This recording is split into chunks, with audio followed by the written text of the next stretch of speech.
The rain had stopped, leaving the air thick and heavy with the scent of wet asphalt and something vaguely metallic, maybe the gutters after a particularly aggressive downpour. I'd been nursing a glass of scotch, attempting to unwind after a frustrating day at the office when it happened. A jarring knock echoed through the home, insistent and sharp against the quiet of the street. I hadn't expected anyone, certainly not at this hour.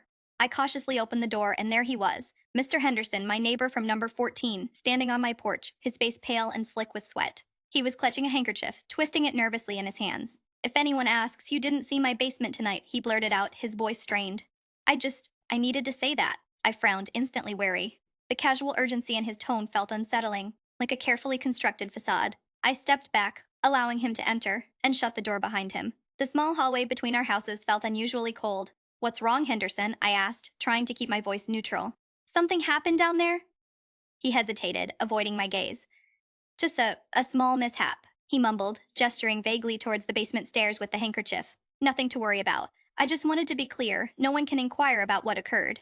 He wrung the handkerchief tighter, his eyes darting around the living room as if expecting someone to appear. The whole thing was deeply strange. I wasn't one for nosiness, but there was something about his frantic insistence that made me feel a prickle of discomfort, a need to protect his privacy, even though I didn't know why. I considered letting it go, chalking it up to a momentary lapse in his sanity, perhaps a drunken stumble or a forgotten tool. But then I noticed a detail, a small, almost imperceptible smear of mud on his shoe, a shade of brown that didn't match the rain-soaked pavement. It was a strange reddish brown, and it caught the light oddly. I asked him about it, casually, and his reaction, a jerky, almost panicked denial, sealed the unease. I made a mental note to observe him more closely. The way he avoided direct eye contact, the way he fidgeted, the unusual tightness in his jaw. It wasn't just a mishap. Something was definitely amiss. I spent the rest of the afternoon wrestling with Henderson's denial, a knot of anxiety tightening in my stomach. He'd retreated inside, the door clicking shut with a finality that seemed to amplify the chill in the hallway. I tried to rationalize it. Maybe he was renovating, maybe he had a strange hobby involving soil. But the reddish-brown mud, that unsettling smear on his shoe, kept returning to my thoughts. It felt deliberate. As dusk began to settle, casting long shadows across the street, I found myself walking past Mrs. Peterson's house, something I'd done dozens of times without a second thought. I'd always appreciated her meticulously kept rose bushes, the way she hung wind chimes that tinkled a gentle melody. But today, something was different. I noticed a small, almost hidden access panel in her foundation, identical to the one I'd seen in Henderson's basement, and next to it, a similar panel in Mr. Goldberg's house across the way. It wasn't immediately obvious, but as I walked further down the street, I realized it was a pattern, a network. Each house, Henderson's, Goldberg's, Mrs. Peterson's, and even the vacant property at the end, had a crawl space, and those crawl spaces weren't just connected, they were interwoven, like a subterranean labyrinth. A cold dread began to creep over me, a feeling that went beyond simple suspicion. This wasn't a coincidence. This wasn't a series of unfortunate events. This was something planned, something deliberately constructed. I started examining the houses more closely, focusing on the exterior walls, searching for any indication of how these spaces might connect. I noticed a shared brick pattern on several of the foundations, and a consistent spacing between the crawlspace entrances. It was almost architectural, designed with a specific purpose in mind. I spent the next hour pacing the sidewalk, my mind racing. The casual, neighborly facade of the street felt suddenly brittle, shattered by the realization of this hidden network. It was unsettling to consider the implications, that everyone on this street, perhaps for decades, had been living alongside this clandestine space, oblivious to its existence. The thought of what might be moving through these tunnels, unseen and unheard, was genuinely terrifying. I considered returning to Henderson's house, hoping to catch him in another moment of unguarded panic, but the image of his jerky movements and averted gaze held me back. Instead, I focused on documenting everything, sketching the crawlspace entrances, noting the brick patterns, measuring the distances between them. I needed data, proof. This wasn't about Henderson's mishap anymore. This was about a far larger and far more disturbing secret. The rain had stopped, leaving the street slick and reflecting the dull gray of the afternoon. I'd pulled out my notebook and a small measuring tape, and began with number 14, Peterson's house. Mrs. Peterson, a woman who usually greeted me with a polite, if somewhat brittle smile, was predictably absent. Her crawlspace access panel was unremarkable, a standard rectangular brick section, identical to the others I'd meticulously catalogued. I measured the distance from the panel to the corner of her living room, then to the adjacent wall, then to the next house, number 16, Goldberg's. The measurements were disconcertingly consistent, a straight line across approximately 22 feet. I repeated the process with Henderson's property, the reddish-brown smear still faintly visible on the brick after my cursory examination. The numbers held, unwavering. It wasn't simply a coincidence. I moved on to the houses further down the street. Number 8, a vacant property with a perpetually overgrown lawn, and number 12, occupied by a young couple who seemed perpetually exhausted. The network remained stubbornly consistent. It was as if someone long ago had meticulously planned this subterranean labyrinth, ensuring seamless connections between the houses. The regularity was almost unnerving, a cold, calculated precision. I started to feel a prickle of unease, a sensation that grew stronger with each measurement. It wasn't just the potential for illicit activity, though that was certainly a terrifying thought. It was the sheer order of it all. This wasn't the haphazard result of poor construction or a forgotten maintenance issue. This was deliberate. I spent the next hour in a near trance, sketching the access panels, noting the precise mortar composition, even taking samples of the brick dust for later analysis. My neighbor, Mr. Campbell, a retired architect who lived at number 10, watched me with a bemused expression. Lost in thought, Mr. Harrison? He asked, adjusting his spectacles. I simply nodded, offering a noncommittal grunt. He clearly sensed something was amiss, but he didn't press. I was acutely aware of his presence, a silent observer in this increasingly bizarre investigation. As I finished with number 12, I realized I'd completely overlooked the alleyway behind the houses. It was a narrow, overgrown space largely obscured by parked cars and overflowing bins. A particularly large section of brickwork lining the back of number 8's crawl space was noticeably different. The mortar was older, darker, and the bricks themselves were a slightly different shade. I approached cautiously, pulling out my tape measure again. The distance to the Peterson and Goldberg access points was marginally greater here, approximately 25 feet. This wasn't a simple straight line anymore. The network was subtly, almost imperceptibly, branching out. My gut clenched. This wasn't just a network, it was a deliberately constructed puzzle. The shift in measurement was enough to stop me dead.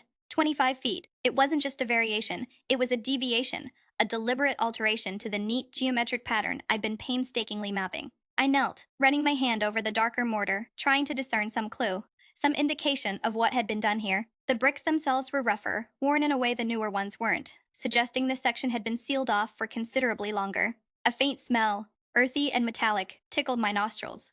Something beyond just damp brick and decaying soil. I started pulling at the loose mortar, a slow, painstaking process. The bricks were surprisingly resistant, as if set deep within the wall. After nearly 15 minutes of work, a section crumbled away, revealing not just another brick, but a precisely cut aperture. It wasn't a natural cavity. It was a doorway, expertly crafted and hidden behind a cleverly placed, bricked-over niche. My heart hammered against my ribs. This was beyond Mr. Henderson's haphazard digging.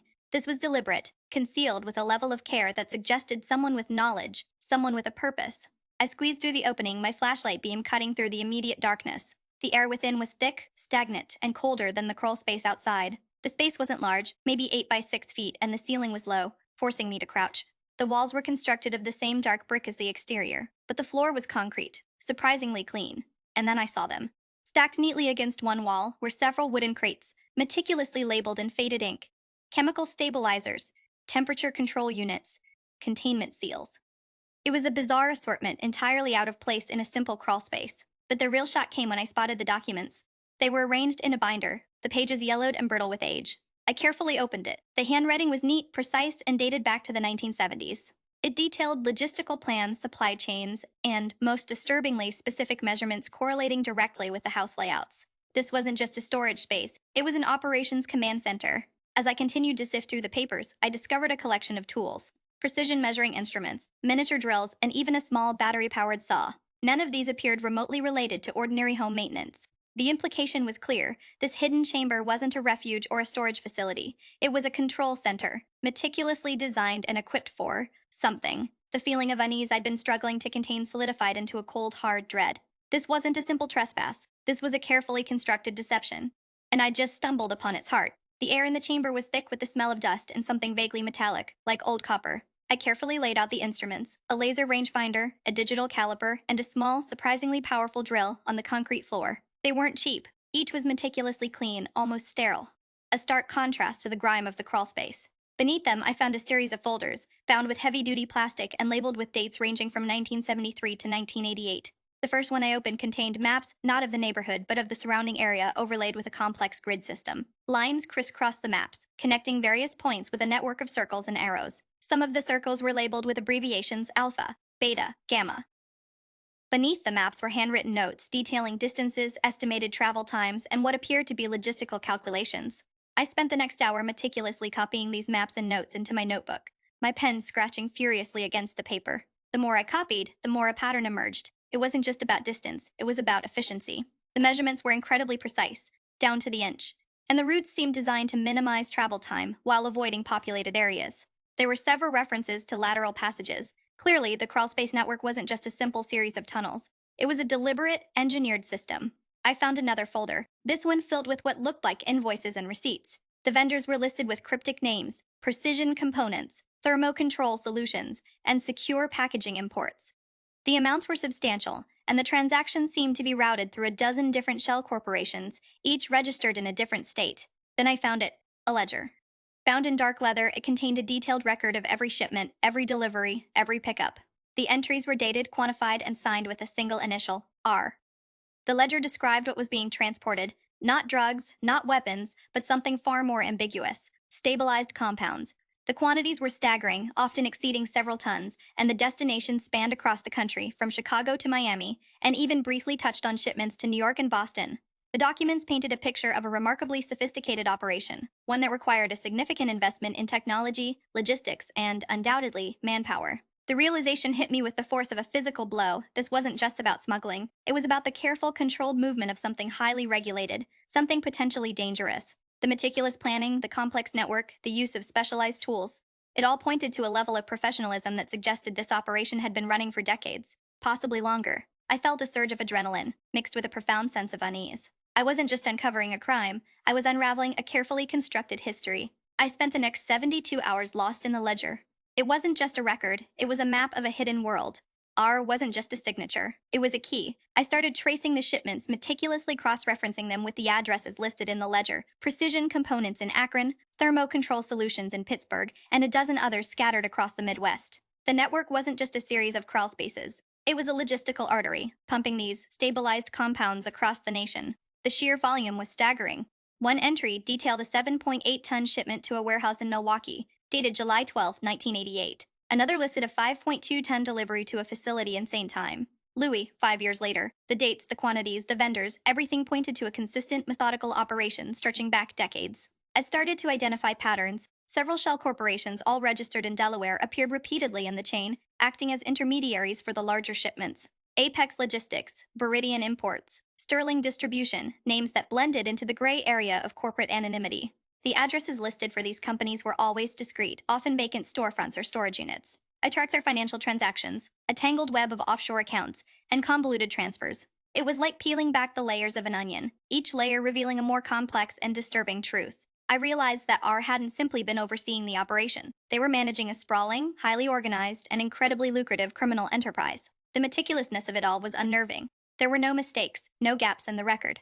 Every delivery was accounted for, every expense meticulously documented. It wasn't the work of a disorganized group of smugglers, it was the product of a highly trained professional operation. I pulled up records of the companies involved, searching for any connection to the neighborhood. The deeper I dug, the more convinced I became that this operation wasn't just a regional affair. It was national, possibly even international. I spent a particularly long evening mapping the routes the shipments took, overlaying them onto a national map. The alpha, beta, and gamma designations from the documents suddenly took on a chilling significance. They weren't just labels, they were coordinates, directing the flow of these mysterious, stabilized compounds across the country. I sat back, exhausted and overwhelmed, and realized I was staring at something far more significant than I could have ever imagined. This was more than just a crime, it was a carefully constructed legacy. The headlights of the unmarked SUVs cut through the rain, illuminating the manicured lawn of Mr. Harrison's estate. He'd always seemed so normal. The man who donated to the school's arts program, who volunteered at the food bank, who waved to everyone on Maple Street. Now, he was being led away in handcuffs, his face a mask of bewildered anger. The surveillance team had been patient, methodical, a coordinated ballet of flashing lights and hushed voices.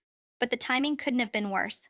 Just as I was tracing the gamma route to a warehouse in Detroit, just as I was beginning to understand the scale of this operation, they moved in. The local news crews were already swarming, their cameras trained on Harrison as he was being escorted into the back of a patrol car. The initial reports were vague: suspected involvement in a large-scale smuggling operation, ongoing investigation.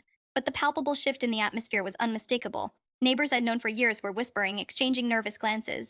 The polite smiles vanished, replaced by a mixture of shock and suspicion. It was as if everyone suddenly recognized that the comfortable facade of their street had been built on something rotten. I followed the lead detective, Sergeant Miller, back to the precinct. The interrogation room was sterile, the air thick with the scent of disinfectant and frustration. Harrison was surprisingly calm, almost detached, answering questions with terse, carefully worded responses. He denied any knowledge of the crawl spaces, the shipments, the stabilized compounds. He claimed the ledger was a forgery, the crates were storage containers. But his answers felt rehearsed, devoid of genuine emotion. Miller showed him a photograph of the laser rangefinder, a sophisticated piece of equipment that clearly hadn't been purchased at a local hardware store. Harrison's composure flickered for a fraction of a second before he regained it. I've never seen that before, he stated firmly. As the hours ticked by, Miller began to press him harder, presenting evidence he'd collected: the meticulous records, the vendor invoices, the geographical data from my map. It became clear that Harrison wasn't just involved, he was the architect of this elaborate deception. The sheer scope of the operation, the years of planning and execution, the level of detail in the documentation, it was overwhelming. It wasn't just about smuggling chemicals, it was about control, about building a legacy of illicit wealth and influence. Then Miller dropped a bombshell. We found traces of the stabilized compounds in your garage, Mr. Harrison, specifically in a custom built containment unit. The color drained from Harrison's face. The carefully constructed world he'd spent decades building was collapsing around him. The color drained from Harrison's face. The carefully constructed world he'd spent decades building was collapsing around him. He sputtered, attempting a denial, a pathetic defense of his business investments, but the lead investigator, Reynolds, cut him off with a gesture. Don't insult our intelligence, Mr. Harrison. The containment unit wasn't just any unit. It was specifically designed to handle, well, what we've been trying to identify.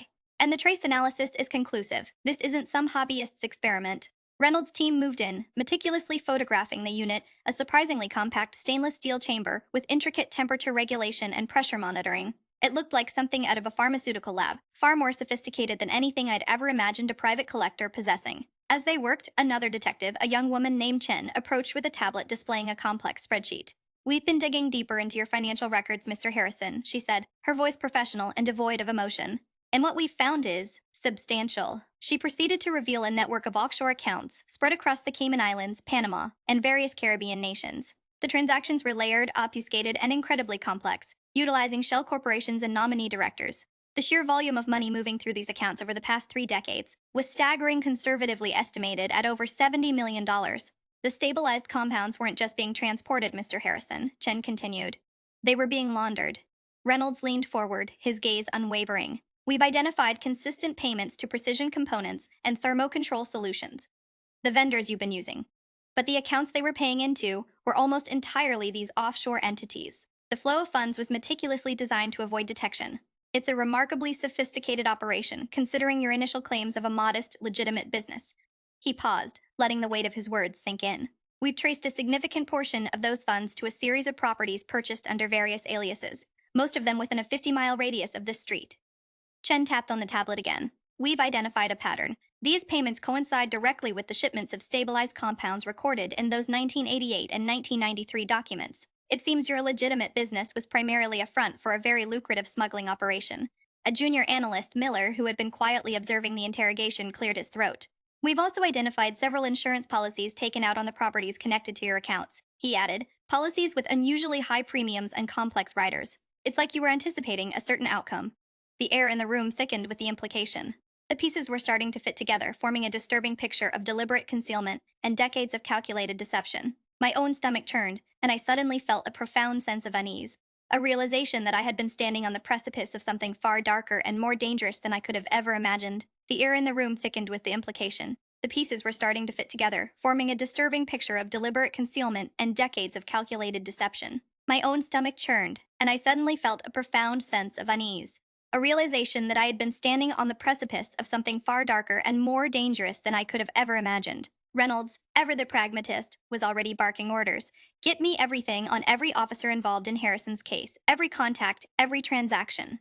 I want a full sweep, and pull up city council meeting minutes from 1988 to the present. Let's see who was sitting where and who was nodding along. It started with Sergeant Miller, the lead investigator. A quick check revealed a series of offshore accounts, seemingly innocuous investments, linked to him and several other officers. The amounts were substantial, almost laughably so, considering Miller's modest salary. Then came the whispers, the hesitant admissions from former colleagues, detailing preferential treatment, consulting fees from Precision Components, and a general disregard for standard procedure whenever the shipments from Thermocontrol Solutions arrived. It wasn't just about covering up Harrison's activities, it was about actively facilitating them. Then came the council members. Alderman Peterson, a seemingly harmless advocate for local businesses, was found to have received regular donations, untraceable, of course, from Ars Network. Councilwoman Davies, known for her staunch opposition to any zoning changes that might impact the industrial district, had a string of suspiciously inflated property appraisals on buildings adjacent to the warehouses where the stabilized compounds were stored. The pattern was chillingly consistent: influence, protection, and profit. The initial shock began to give way to a grim understanding. This wasn't just a smuggling operation. It was a carefully constructed ecosystem of corruption, sustained by years of deliberate shielding. The laser rangefinder, initially a tool for uncovering evidence, now felt like a symbolic weapon, pointing a finger at a system rotten to its core. I spent the next few hours poring over documents, chasing leads, feeling like I was wading through quicksand. Chen's team was mapping the flow of funds, tracing the complex web of insurance policies, each designed to obfuscate the true ownership and destination of the shipments. It became clear that R wasn't just a shadowy figure. They were a network, a deliberately constructed entity built on deceit and shielded by the complicity of those in power. The $70 million wasn't just money, it was the cost of silence. As Reynolds summarized it, they bought their way out of every problem, one shell corporation at a time. The realization hit me with the force of a physical blow. It wasn't just our street. It wasn't just these houses linked by a malignant subterranean artery. The city was riddled with it. Reynolds, initially stunned, quickly shifted into overdrive, ordering a complete citywide audit of building permits and construction records dating back to the 1950s. He pulled in teams from the planning department, the building inspectorate, even the historical society, anyone who could dig through decades of paperwork. The initial response was chaotic, a blizzard of requests and denials, but Chen's team, methodical as ever, began to identify patterns. Dozens of houses across at least 7 different neighborhoods contained geometrically planned crawl spaces identical to the one beneath my own property. Some were cleverly concealed behind false walls, others were simply bricked over, the original access points long forgotten. In one instance, we found a drainage tunnel branching off from a basement crawl space, leading directly into the river, a deliberate, almost absurdly obvious escape route. The sheer scale of it was staggering. It wasn't just a few bad actors, it was a systemic failure, a rot that had permeated the very foundations of our city's development. As the reports came in, the domino effect began. Neighborhood associations erupted in outrage, demanding answers. The media, initially hesitant, seized upon the story with a ferocity that threatened to consume us. Public pressure mounted on the police department, forcing Reynolds to accelerate the investigation. We focused our attention on identifying the original surveyors, the architects, the builders involved in these early constructions. It became clear that many of these properties had been deliberately designed to accommodate the hidden network. One particularly jarring discovery was a small abandoned warehouse in the industrial district. The original blueprints showed a significant, unrecorded space beneath the floor, a space that perfectly aligned with the dimensions of the crawl spaces we'd been uncovering. It was as if the entire area was built around the clandestine network, a silent, subterranean stage for decades of illegal activity. The city council was in a state of controlled panic. Alderman Peterson, predictably, stonewalled, issuing vague statements about unforeseen circumstances and the importance of due process. Councilwoman Davies, however, was more directly involved, attempting to steer the narrative, subtly suggesting that the entire affair was a smear campaign designed to damage thermocontrol solutions. Her carefully worded pronouncements, backed by a team of expensive public relations consultants, did little to reassure anyone. It was becoming increasingly apparent that R hadn't just bought silence, they'd bought influence, and they were wielding it with ruthless efficiency. The controlled panic in the council chambers had curdled, thickened like spoiled milk. Peterson's stonewalling was morphing into outright hostility, punctuated by increasingly aggressive denials and thinly veiled accusations directed at Reynolds and his team. Davies, meanwhile, was a study in polished composure, a carefully constructed facade of concern amidst the chaos. She continued her attempts to shape the story, her PR team feeding a steady stream of carefully curated sound bites to sympathetic outlets. A regrettable situation, a complex investigation. We are confident the truth will emerge.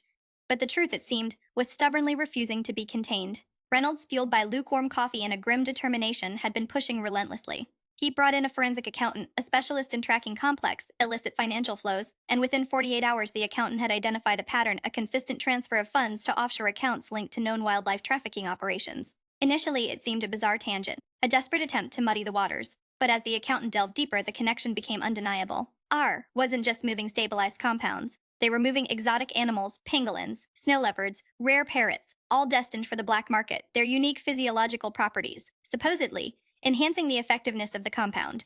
The scale of the operation shifted from a local smuggling ring to a global criminal enterprise. The federal agents, initially hesitant to get involved, were now swarming the investigation, their presence adding another layer of pressure. Agent Miller, a grizzled veteran known for his meticulous attention to detail, summoned me to his office. "We're seeing a correlation, Detective Harding, between the subterranean network and shipments of protected species," he stated, spreading a map across his desk. "The geometrically planned crawl spaces aren't just for moving chemicals, they're conduits. We've identified a drainage tunnel feeding directly into the river, meticulously constructed and reinforced, used to transport these animals. It's audacious." He paused, tapping the map with a pen. "And it's consistent with the blueprints found in that abandoned warehouse, the one with the identical crawl space system. It's not just a smuggling operation anymore, it's a sophisticated logistical network, built to withstand scrutiny. The level of planning, the resources involved, it's staggering. The implications hit me with the force of a physical blow. We weren't just dealing with a criminal, we were dealing with a man who had spent decades meticulously constructing a subterranean empire, a legacy of corruption stretching back to the mid 20th century. The media frenzy intensified, fueled by the shocking revelations. Public outrage reached a fever pitch. Reynolds knew we needed a breakthrough, a concrete piece of evidence to shatter Davies' carefully constructed narrative and finally expose the rot at the heart of the city. The phone felt slick in my hand, the plastic radiating a strange heat. It was Reynolds, his voice clipped and urgent, a stark contrast to the usual bureaucratic drone. We have a name, Carter, a solid one. A former employee of the collector's operation, a guy named Victor Martel. He's agreed to cooperate. I practically slammed the receiver down, adrenaline surging. Martel. The name had surfaced in hushed whispers during the initial sweep of the abandoned warehouse, a ghost mentioned in fragmented conversations overheard by the surveillance team. He'd been meticulously documenting the operation's logistics, the routes, the personnel, the coded communications. It turned out he'd been a low-level accountant tasked with managing the flow of funds and tracking shipments. Apparently, boredom had finally driven him to talk. Reynolds and I were in his cramped office within the precinct, the walls a depressing shade of institutional beige. Martel, a nervous man in his late 60s with perpetually damp hands, was reciting a litany of names, dates, and locations. He'd identified several key figures, not just the obvious smugglers, but surveyors from the 50s, builders involved in the original construction of the street's foundations, even a retired city planner who'd approved the designs of the crawl spaces. He'd described a complex web of loyalty, built on promises of wealth and shielded by a carefully cultivated silence. He'd pinpointed the individuals who'd orchestrated the initial surveying efforts, men who'd been quietly funneling funds into shell corporations for decades. The most startling revelation was the level of detail he'd provided regarding the network's operational structure. Martel explained that the collector, a shadowy figure who'd overseen the entire enterprise, had utilized a system of numbered accounts and offshore trusts to disguise the movement of funds. He revealed a network of collaborators, individuals who provided safe houses, transportation, and even forged documentation. It was a sprawling, almost Byzantine operation, meticulously designed to evade detection. He always emphasized redundancy, Martel stammered, pointing to a series of maps displayed on the wall, reproductions of the original blueprints. Multiple routes, backup systems, contingencies for every conceivable scenario. It wasn't just about moving animals, it was about maintaining control. He saw himself as a conductor, orchestrating a symphony of illicit activity. Reynolds was practically vibrating with excitement, scribbling furiously in his notepad. We're tracking the accounts, Carter. The funds are still moving, but now we have a traceable chain. We've identified a significant outflow to a series of Swiss banks, linked to a property development firm specializing in exotic animal reserves. The realization hit me like a physical blow. Pangolins, snow leopards, parrots, all being transported through this clandestine network, ostensibly for research or conservation, but clearly intended for the black market. The media frenzy escalated exponentially. Davies' carefully crafted narrative of Harrison's reckless behavior began to unravel, replaced by a narrative of systemic corruption, of a decades-long conspiracy that reached the highest levels of city government. The public demanded answers, and the federal agents, emboldened by Martel's testimony, were closing in. It felt like a dam had broken, releasing a torrent of secrets and exposing a rot that had festered beneath the city's polished facade for nearly a century. The air in my office felt thick with the residue of it all. The panic, the accusations, the sheer, ugly scale of the deception. The initial arrests had been a predictable domino effect, starting with Harrison's inner circle, then spiraling outwards, consuming the architects of this labyrinth. Alderman Peterson, predictably, had vanished, his office emptied with a chilling efficiency that spoke volumes. Councilwoman Davies, initially a pillar of calm reassurance, now radiated a brittle anxiety, her carefully constructed composure cracking under the relentless scrutiny. I'd seen her meeting with a private investigator, a greasy, nondescript man who smelled of cheap whiskey and regret, just yesterday. The financial fallout was brutal. Sterling Investments, the cornerstone of the businessman's empire, evaporated overnight. Assets, waterfront property, luxury condos, even the city's historic opera house were seized, auctioned off to cover the staggering debts and the mounting legal fees. The ripple effect spread through the local economy like a toxic wave. Construction companies went bankrupt, insurance firms scrambled to cover claims, and the small businesses that relied on Sterling's patronage shuttered their doors. It wasn't just about the money, it was about the erosion of trust, the realization that the foundations of our community were built on lies. Martel, bless his increasingly nervous soul, had provided the key to unlocking a whole new level of corruption. His testimony, meticulously documented and corroborated by forensic accountants, revealed a network of shell corporations that had been meticulously constructed over decades. These weren't just minor infractions. They were designed to obscure the flow of funds, to create a smokescreen for the illicit activities. The retired city planner, Mr. Caldwell, a man who'd spent his career shaping the city's urban landscape, was now facing charges of falsifying blueprints and deliberately creating the interconnected crawlspace system, a system designed, Martel insisted, for maximum concealment. The surveyors, a collective of men who'd worked on the city's infrastructure projects, were implicated in everything from altering property lines to facilitating the access points for the shipments. Reynolds and her team were working tirelessly, tracing the flow of money through the Swiss banks, connecting the exotic animal trafficking operation to the shell corporations. The evidence was damning, irrefutable. The pangolins, the snow leopards, the parrots, they weren't just animals, they were commodities, carefully curated and transported through the network, fueling the businessman's clandestine wealth. I felt a grim satisfaction with each piece of the puzzle that fell into place. Each indictment filed, each account frozen. It wasn't pretty, this process, but it was necessary. The dam hadn't just broken, it was being systematically dismantled, brick by corrupted brick. The courtroom with oppressive faces, mostly gray suits and the occasional flash of a camera. The businessman, Mr. Harding, sat impassively at the defense table, his lawyer a flurry of frantic gestures. It wasn't a dramatic scene, not like the movies. There were no shouted accusations, no dramatic reveals. Just the slow, deliberate pronouncements of the judge, the rustle of papers, and the palpable weight of 12 months of meticulous investigation, finally culminating in a verdict. Guilty, on all counts. Racketeering, money laundering, conspiracy to traffic endangered species. The list stretched long and damning. A collective sigh swept through the gallery, a mixture of relief and exhaustion. Reynolds and her team exchanged a quick, almost imperceptible nod. It felt clean, not entirely satisfying perhaps, but undeniably effective. Harding's empire, built on deception and exploiting a network designed for concealment, had crumbled. The financial fallout was staggering. Sterling investments already teetering, completely dissolved, and the seized assets, a dizzying collection of offshore accounts, luxury properties, and questionable investments, began to trickle back into the city coffers. The local economy, bruised and battered by years of illicit activity, started to show signs of tentative recovery. The legal battle had been protracted, a torturous slog through bureaucratic red tape and aggressive legal maneuvering. Harding's defense team had argued incompetence, pointing fingers at corrupt officials and attempting to cast doubt on Reynolds' evidence. They even brought up the alderman's disappearance, a persistent, unsettling shadow that had hung over the entire investigation. But the evidence was too solid, too meticulously gathered. The Swiss bank records, the shell corporations, the coded communications, they all pointed back to Harding and his intricate subterranean web. As Harding was led away in handcuffs, I felt a strange detachment. It was a victory, undeniably a significant one, a symbolic blow against a criminal enterprise that had plagued this city for decades. But the underlying rot remained. I thought of Caldwell, the retired city planner, and the deliberate design of those crawl spaces, intended not for ventilation, but for something far more sinister. The knowledge that the entire street, a grid of seemingly ordinary houses, was interconnected, a silent, hidden artery for illicit trade, settled heavily on my shoulders. Later, back at the office, Reynolds was reviewing the final accounting reports. It's remarkable, she said, tapping the screen. We've recovered almost 90% of the assets. Harding's personal wealth was significantly greater than we initially estimated, fueled by the exotic animal trade. A small, grim smile touched her lips. And we've identified several more surveyors involved in the initial construction of the network, tracing their payments back to Caldwell's estate. Reynolds leaned back in her chair, the fluorescent lights of the office reflecting off the meticulously organized spreadsheets. It's remarkable, she said, tapping the screen. We've recovered almost 90% of the assets. Harding's personal wealth was significantly greater than we initially estimated, fueled by the exotic animal trade. A small, grim smile touched her lips. And we've identified several more surveyors involved in the initial construction of the network, tracing their payments back to Caldwell's estate. I pushed myself away from my desk, a restlessness I hadn't anticipated settling in. The sheer scale of the corruption, the deliberate, almost architectural layering of deceit was still sinking in.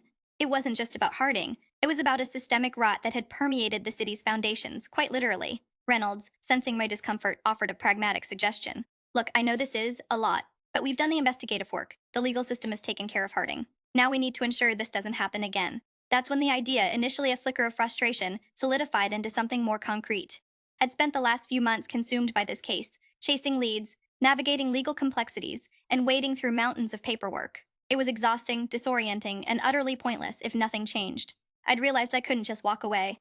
I'd started quietly funding a small, unassuming organization, the Civic Watchdog Foundation, with some of the recovered assets. Reynolds, surprisingly supportive, provided logistical assistance and a legal review. Our initial focus wasn't grand pronouncements or headline-grabbing investigations.